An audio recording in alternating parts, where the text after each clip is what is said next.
नमस्कार। आकाशवाणी से प्रस्तुत है समाचार संध्या।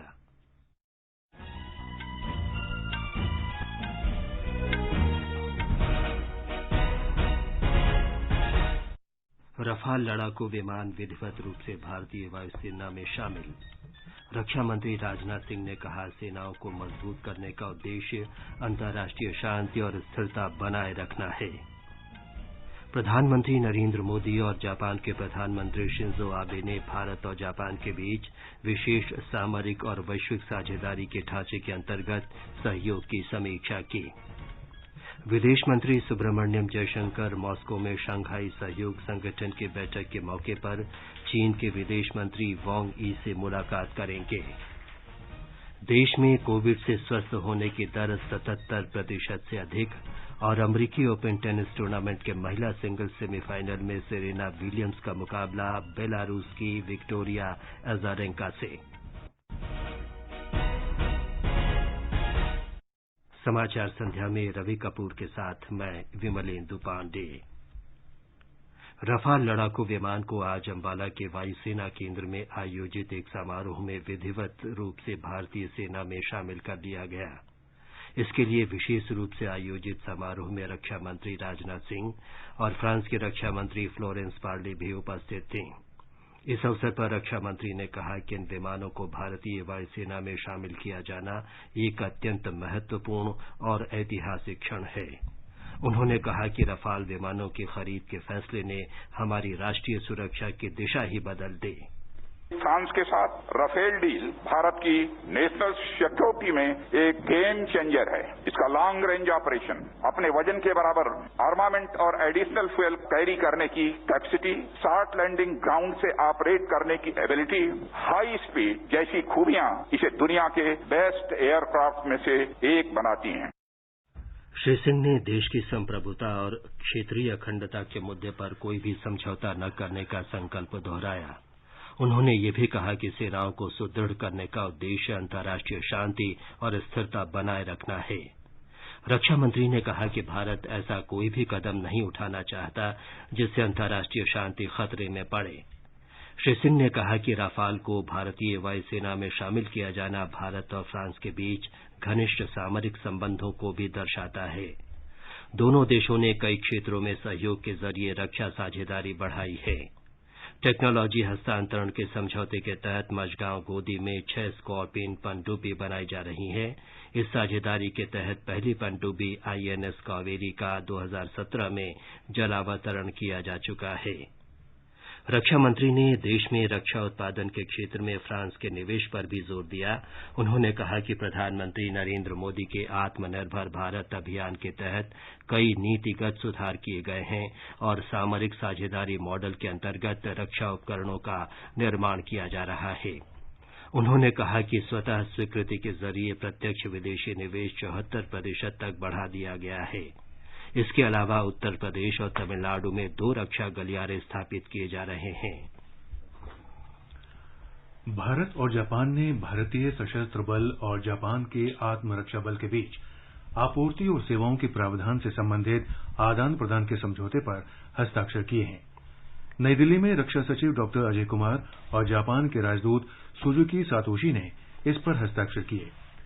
समझौते से भारत और जापान के सशस्त्र बलों के बीच सैन्य गतिविधियों के क्षेत्र में सहयोग बढ़ेगा तथा विशेष सामरिक और वैश्विक भागीदारी के सिलसिले में द्विपक्षीय रक्षा सहमति को बढ़ावा मिलेगा। प्रधानमंत्री नरेंद्र मोदी ने जापान के प्रधानमंत्री शिंजो आबे से आज टेलीफोन पर बातचीत की। श्री मोदी ने दोनों देशों के बीच संबंधों को प्रगाढ़ बनाने के लिए श्री आबे की वचनबद्धता और नेतृत्व के लिए उनका आभार व्यक्त किया।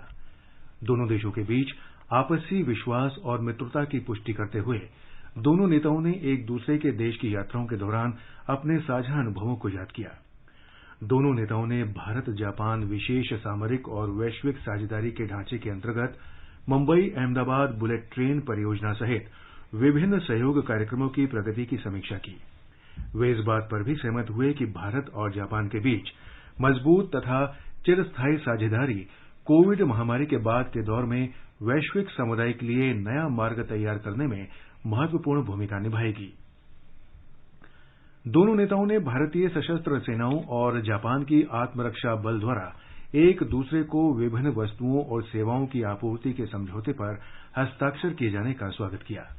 वे इस बात पर भी एकमत थे कि इस समझौते से भारत और जापान के बीच रक्षा सहयोग और सुदृढ़ होगा तथा हिंद प्रशांत क्षेत्र में शांति और सुरक्षा बनाए रखने में मदद मिलेगी।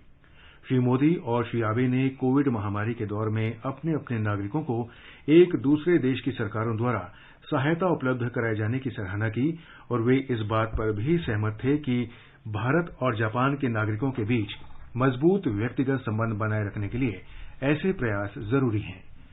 दोनों नेताओं ने विश्वास व्यक्त किया कि भारत जापान साझेदारी में पिछले कुछ वर्षों में जो तेजी आई है वो भविष्य में इसी तरह जारी रहेगी। प्रधानमंत्री मोदी ने जापान की नई सरकार के साथ पूरा सहयोग करने की इच्छा व्यक्त की और प्रधानमंत्री आबे को भविष्य के लिए शुभकामनाएं दी। प्रधानमंत्री नरेंद्र मोदी ने आज डिजिटल माध्यम से प्रधानमंत्री मत्स्य संपदा योजना का उद्घाटन किया। उन्होंने ई गोपाला ऐप की भी शुरुआत की। ये मत्स्य पालन, संवर्धित मत्स्य बीज विपणन केंद्र और संबद्ध सूचना पोर्टल है। इस अवसर पर श्री मोदी ने बिहार में मत्स्य पालन और पशुपालन क्षेत्रों से संबंधित अनेक कार्यक्रमों की शुरुआत की। प्रधानमंत्री मत्स्य संपदा योजना एक ऐसा अग्रणी कार्यक्रम है जिसमें मत्स्य पालन क्षेत्र के सतत विकास पर अधिक ध्यान दिया गया है। इस योजना का उद्देश्य वर्ष 2024-25 तक अतिरिक्त 70 लाख टन मछली उत्पादन बढ़ाना है। प्रधानमंत्री मत्स्य संपदा योजना देश के 21 राज्यों में आज से शुरू की जा रही है। इस अवसर पर प्रधानमंत्री ने कहा कि इन योजनाओं के शुरू करने का उद्देश्य 21वीं शताब्दी के भारत के सभी गांवों को ऊर्जा तथा आत्मनिर्भरता के क्षेत्र में और मजबूत बनाना है। जितनी भी ये योजनाएं शुरू हुई है उनके पीछे की सोच ही यही है कि हमारे गांव 21वीं सदी के भारत आत्मनिर्भर भारत की ताकत बने, ऊर्जा बने। कोशिश ये है कि अब इस सदी में ब्लू रिवॉल्यूशन यानी मछली पालन से जुड़े काम, व्हाइट रिवॉल्यूशन यानी डेयरी से जुड़े काम, स्वीट रिवॉल्यूशन यानी शहद उत्पादन से जुड़े काम हमारे गांवों को और समृद्ध और सशक्त करें। श्री मोदी ने कहा कि अगले 4-5 वर्षों में इन योजनाओं पर 20,000 करोड़ रुपए से अधिक की धनराशि खर्च होगी। इसी के तहत ही बिहार के पटना, पूर्णिया, सीतामढ़ी, मधेपुरा, किशनगंज और समस्तीपुर में अनेक सुविधाओं का लोकार्पण और शिलान्यास किया गया है। इससे मछली उत्पादकों को नया इंफ्रास्ट्रक्चर मिलेगा, आधुनिक उपकरण मिलेंगे, नया मार्केट भी मिलेगा। प्रधानमंत्री ने कहा कि इन सुविधाओं के माध्यम से मत्स्य उत्पादन के क्षेत्र को नए आधार, आधुनिक साजो सामान और नए बाजार मिलेंगे। उन्होंने कहा कि देश के सभी भागों में मछली के व्यापार को ध्यान में रखते हुए पहली बार इस तरह की एक बड़ी योजना तैयार की गई है। मछली से जुड़े व्यापार कारोबार को देखने के लिए अब अलग से मंत्रालय भी बनाया गया है। इससे भी हमारे मछुआरे साथियों को, मछली के पालन और व्यापार से जुड़े साथियों को सुविधा हो रही है। लक्ष्य ये भी है कि आने वाले 3-4 साल में मछली निर्यात को 2 गुना किया जाए। इससे सिर्फ फिशरीज सेक्टर में ही रोजगार के लाखों नए अवसर पैदा होंगे। श्री मोदी ने कहा कि प्रधानमंत्री किसान सम्मान निधि योजना के अंतर्गत राशि सीधे तौर पर देश के 10 करोड़ से अधिक किसानों के बैंक खातों में जमा करा दी जाएगी। इनमें से करीब 75 लाख किसान बिहार के हैं। प्रधानमंत्री ने कहा कि ई गोपाला ऐप एक डिजिटल माध्यम है जिससे मवेशी मालिक अच्छी नस्ल के मवेशियों का चुनाव कर सकेंगे। इस ऐप से उन्हें मवेशियों के स्वास्थ्य और चारा से संबंधित सभी सूचनाएं प्राप्त होंगी। ई गोपाला ऐप एक ऐसा ऑनलाइन डिजिटल माध्यम होगा जिससे पशुपालकों को बिचौलियों से मुक्ति मिलेगी। ये ऐप पशुपालकों को उत्पादकता से लेकर उसके स्वास्थ्य और आहार से जुड़ी तमाम जानकारियां देगा। हमारे किसान को ये पता चल पाएगा कि उनके पशु को कब क्या जरूरत है और अगर वो बीमार है तो उसके लिए सस्ता इलाज कहाँ उपलब्ध है। यही नहीं, ये ऐप पशु आधार से भी जोड़ा जा रहा है। इससे पशुपालकों को जानवर खरीदने बेचने में भी उतनी ही आसानी होगी। ये समाचार हमारी वेबसाइट newsonair.com/hindi और हमारे mobile app news on AIR पर भी उपलब्ध हैं।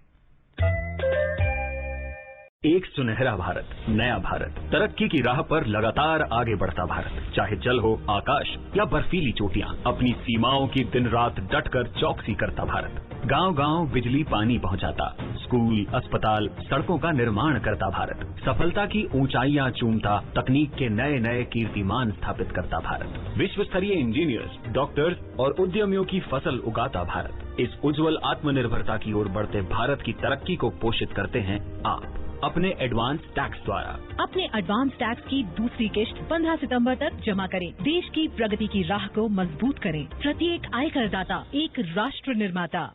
सामान पैक कर दिया है, अपना ख्याल रखिएगा। और आप यहाँ परिवार का, माँ को अस्पताल लेके जाना है। और पैसे? अरे मैं ही तो जा रहा हूँ शहर। माँ का आयुष्मान भारत कार्ड तो यहीं छोड़े जा रहा हूँ ना। तो इससे यहाँ भी मुफ्त इलाज मिलेगा? यही तो खूबी है इस योजना की। मन की बात में प्रधानमंत्री जी ने भी तो बताया था। लो तुम भी सुन लो। आयुष्मान भारत योजना के साथ एक बहुत बड़ी विशेषता पोर्टेबिलिटी की सुविधा भी है। पोर्टेबिलिटी ने देश को एकता के रंग में रंगने में भी मदद की है। यानी बिहार का कोई गरीब अगर चाहे तो उसे कर्नाटका में भी वही सुविधा मिलेगी जो उसे अपने राज्य में मिलती है। भारत सरकार की आयुष्मान भारत पीएम जय योजना दे रही है देश के 50 करोड़ से अधिक लोगों को प्रति वर्ष रुपए 5 लाख तक का मुफ्त इलाज। योजना के तहत लाभार्थियों के लिए कोविड-19 की जांच और इलाज मुफ्त है। 14555 पर कॉल कर योजना में अपना नाम जानिए और ई कार्ड बनवाने के लिए नजदीकी सीएससी केंद्र या सूचीबद्ध सरकारी या प्राइवेट अस्पताल जाएं। आयुष्मान भारत की छांव, शहर हो या गांव। समाचार संध्या में आपका फिर स्वागत है। विदेश मंत्री सुब्रमण्यम जयशंकर का आज शाम रूस में शंघाई सहयोग संगठन की बैठक के मौके पर चीन के विदेश मंत्री वांग यी के साथ मुलाकात का कार्यक्रम है। आज नई दिल्ली में वीडियो कॉन्फ्रेंसिंग के जरिए मीडिया को संबोधित करते हुए विदेश मंत्रालय के प्रवक्ता अनुराग श्रीवास्तव ने कहा कि डॉक्टर जयशंकर चीन के विदेश मंत्री के साथ पूर्वी लद्दाख में जारी तनाव के मुद्दे पर चर्चा कर सकते हैं। उन्होंने कहा कि भारत सीमा पर मौजूदा हालात को शांतिपूर्ण तरीके से बातचीत के जरिए सुलझाने को वचनबद्ध है। प्रवक्ता ने कहा कि भारत और चीन दोनों देश स्थिति को राजनयिक और सैन्य माध्यमों से सुलझाने के लिए लगातार संपर्क बनाए हुए हैं। शंघाई सहयोग संगठन के विदेश मंत्रियों की परिषद की आज शाम मॉस्को में आयोजित बैठक में आगामी शिखर सम्मेलन की तैयारियों पर चर्चा के साथ साथ क्षेत्रीय और अंतर्राष्ट्रीय मुद्दों पर भी विचार विमर्श किया गया। नई दिल्ली में वीडियो कॉन्फ्रेंसिंग के जरिए मीडिया को जानकारी देते हुए विदेश मंत्रालय के प्रवक्ता अनुराग श्रीवास्तव ने कहा कि बैठक के बाद दोपहर को भोज का आयोजन किया गया, जिसमें रूस, भारत और चीन के मंत्रियों ने हिस्सा लिया। विदेश मंत्री डॉक्टर एस जयशंकर ने विदेश मंत्रियों की परिषद की बैठक से हटकर कई देशों के विदेश मंत्रियों के साथ द्विपक्षीय बैठकें की। शंघाई सहयोग संगठन के विदेश मंत्रियों की परिषद की यह तीसरी बैठक है जिसमें भारत पूर्ण सदस्य की हैसियत से हिस्सा ले रहा है। प्रवक्ता ने बताया कि डॉक्टर जयशंकर ने कल रूस के विदेश मंत्री सर्गेई लेवरोव से मुलाकात की थी। उन्होंने कहा कि भारत की रूस के साथ विशेष साझेदारी है और ये साल दोनों देशों के बीच सामरिक साझेदारी का साल भी है। दोनों मंत्रियों ने द्विपक्षीय आर्थिक मुद्दों और रूस के सुदूर पूर्वी भाग के विकास में सहयोग के बारे में भी चर्चा की। परमाणु और अंतरिक्ष क्षेत्र में सहयोग पर भी बातचीत हुई। शंघाई सहयोग संगठन के राष्ट्राध्यक्षों की परिषद की बैठक नवंबर में वीडियो कॉन्फ्रेंस के जरिए आयोजित की जाएगी। रूस के राष्ट्रपति व्लादिमीर पुतिन ने कल संगठन के सदस्य देशों के विदेश मंत्रियों की बैठक में वीडियो कॉल के जरिए इसकी घोषणा की। रूस के राष्ट्रपति ने कहा कि कोरोना महामारी के प्रकोप से उत्पन्न स्थिति को देखते हुए संगठन जुलाई में राष्ट्राध्यक्षों की बैठक आयोजित नहीं करा सका। भारत शंघाई सहयोग संगठन के शासनाध्यक्षों की परिषद की 29 और 30 नवंबर को नई दिल्ली में होने वाली बैठक की मेजबानी करेगा। इस संगठन का पूर्ण सदस्य बनने के बाद भारत पहली बार प्रधानमंत्री स्तर की पहली बैठक का आयोजन करेगा। शंघाई सहयोग संगठन की स्थापना 2001 में रूस, चीन, किर्गिज गणराज्य, कजाकिस्तान, ताजिकिस्तान और उज्बेकिस्तान के राष्ट्रपतियों के शिखर सम्मेलन में की गई थी। भारत और पाकिस्तान को 2005 में इस संगठन में शामिल किया गया और 2017 में इन दोनों देशों को पूर्ण सदस्य का दर्जा दिया गया। विदेश सचिव हर्षवर्धन श्रृंगला ने कहा है कि भारत का पूर्वोत्तर क्षेत्र पूर्व और दक्षिण पूर्व एशिया का प्रवेश द्वार है। उन्होंने कहा कि ये पड़ोसी देशों को प्राथमिकता और पूर्वी देशों के साथ व्यापार करने के बीच एक कड़ी है। विदेश सचिव आज एक वेबिनार में पड़ोसी देशों को प्राथमिकता देने के नेबरहुड और एक्ट ईस्ट नीतियों का पूर्वोत्तर पर प्रभाव विषय पर बोल रहे थे। उन्होंने कहा कि आत्मनिर्भर भारत के लिए एक मजबूत, स्थिर और समृद्ध पूर्वोत्तर महत्वपूर्ण है। विदेश सचिव ने पूर्वोत्तर के आर्थिक आधुनिकीकरण और क्षेत्रीय संपर्क के लिए परियोजनाएं शुरू करने के वास्ते Bharat Japan act east forum की स्थापना के बारे में भी चर्चा की। आगे बढ़ने से पहले मुख्य समाचारों पर एक नजर। रफाल लड़ाकू विमान विधिवत रूप से भारतीय वायुसेना में शामिल। रक्षा मंत्री राजनाथ सिंह ने कहा, सेनाओं को मजबूत करने का उद्देश्य अंतर्राष्ट्रीय शांति और स्थिरता बनाए रखना है। प्रधानमंत्री नरेंद्र मोदी और जापान के प्रधानमंत्री शिंजो आबे ने भारत और जापान के बीच विशेष सामरिक और वैश्विक साझेदारी के ढांचे के अंतर्गत सहयोग की समीक्षा की। विदेश मंत्री सुब्रमण्यम जयशंकर मॉस्को में शंघाई सहयोग संगठन की बैठक के मौके पर चीन के विदेश मंत्री वांग यी से मुलाकात करेंगे। देश में कोविड से स्वस्थ होने की दर 77% से अधिक हुई और अमेरिकी ओपन टेनिस टूर्नामेंट के महिला सिंगल्स सेमीफाइनल में सेरेना विलियम्स का मुकाबला बेलारूस की विक्टोरिया अजारेंका से। देश में कोविड से स्वस्थ होने वालों की दर 77.74% तक पहुंच गई है। पिछले 24 घंटों के दौरान 72,900 से अधिक रोगी ठीक हुए हैं। स्वास्थ्य मंत्रालय ने बताया है कि अब तक 34,71,783 मरीज स्वस्थ हो चुके हैं। जांच, पहचान और उपचार की सरकार की नीति से स्वस्थ होने वालों की संख्या बढ़ी है और मृत्यु दर कम हुई है। मृत्यु दर अब 1.68% हो गई है। देश में पिछले 24 घंटों के दौरान कोविड के 95,735 नए मरीज सामने आए हैं। केवल 5 राज्यों से 60% मामलों का पता चला है। महाराष्ट्र में 23,000 और आंध्र प्रदेश में 10,000 से अधिक रोगी सामने आए हैं। फिलहाल देश में 9,19,018 से अधिक रोगियों का उपचार हो रहा है। पिछले 24 घंटों के दौरान 1,172 मरीजों की संक्रमण से मौत हुई है। मरने वालों की कुल संख्या 75,062 हो गई है। बीते एक दिन में 11,29,756 कोविड जांच की गई है। स्वास्थ्य मंत्री डॉक्टर हर्षवर्धन ने आज वीडियो कॉन्फ्रेंस के जरिए विश्व स्वास्थ्य संगठन के दक्षिण पूर्व एशियाई क्षेत्र के 73वें सत्र में भाग लिया। इस अवसर पर डॉक्टर हर्षवर्धन ने कोविड से संबंधित आपातकाल तैयारियों पर चर्चा करते हुए कहा कि भारत ने कोविड के प्रबंधन और अन्य आवश्यक स्वास्थ्य सेवाओं को बहाल रखने के लिए कई उपाय किए।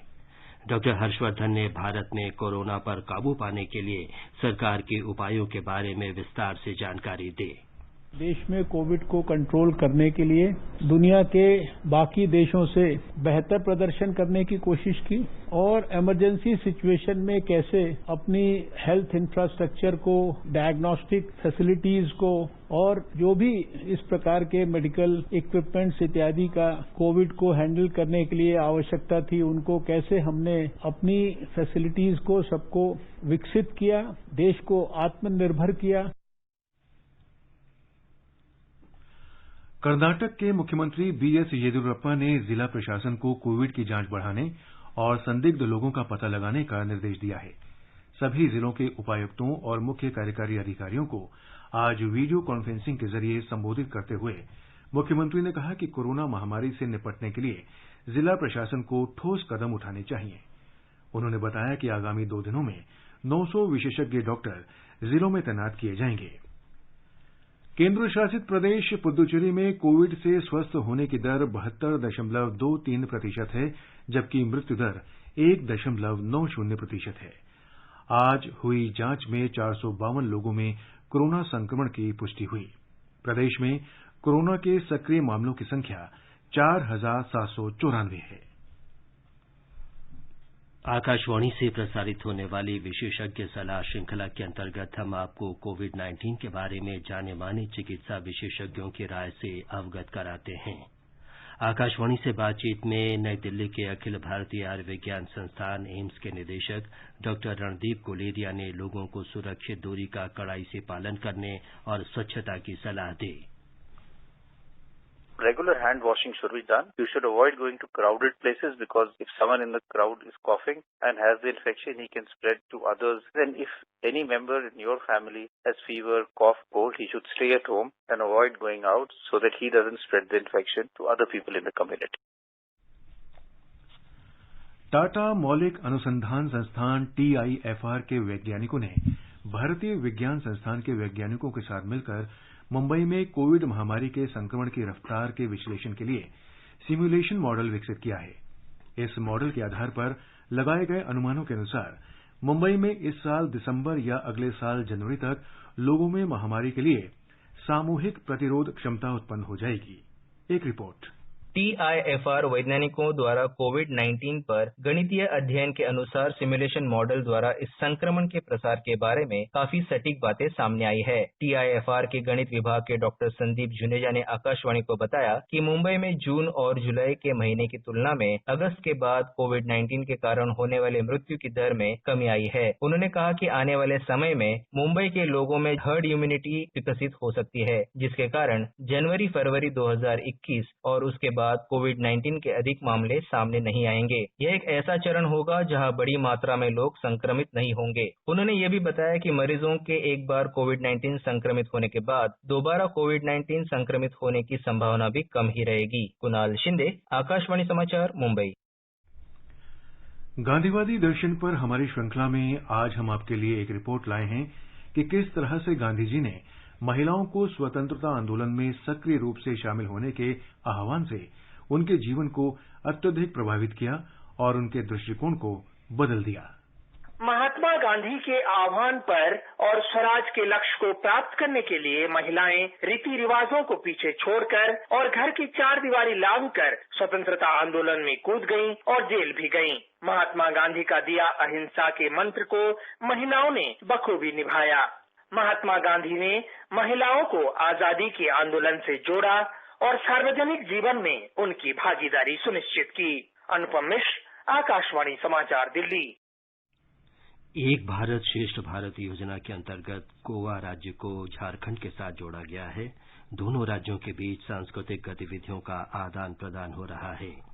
लॉकडाउन के दौरान ऐसे कार्यक्रमों के आयोजन में कमी आई थी, लेकिन अब इनके वर्चुअल आयोजन पर ज्यादा ध्यान दिया जा रहा है। पणजी में कला और संस्कृति निदेशालय के अधिकारी योगेश जोशी ने इस बारे में और जानकारी दी।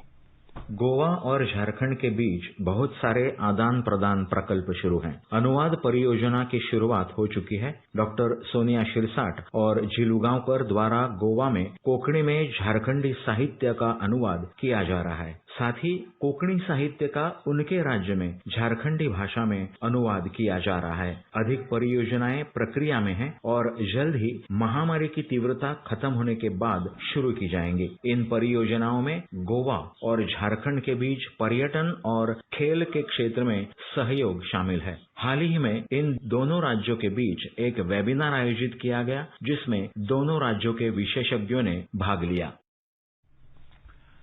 जम्मू कश्मीर में पुलिस और सेना ने कुपवाड़ा में 2 आतंकवादियों को गिरफ्तार किया है।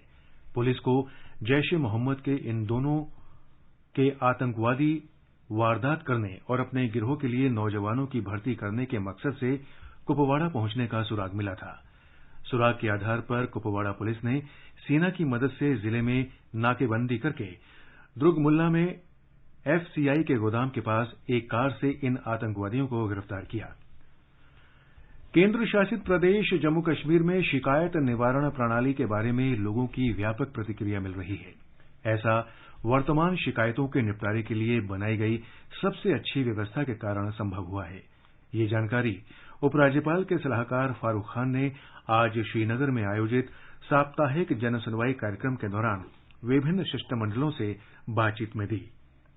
कई मुद्दों के संबंध में श्री फारूक खान ने संबंधित विभागों को शिकायतों के निवारण के लिए मौके पर ही निर्देश जारी किए। वंदे भारत मिशन के तहत अब तक कुल 13,74,000 भारतीयों को स्वदेश लाया गया है। 1 सितंबर को वंदे भारत मिशन का छठा चरण शुरू हुआ।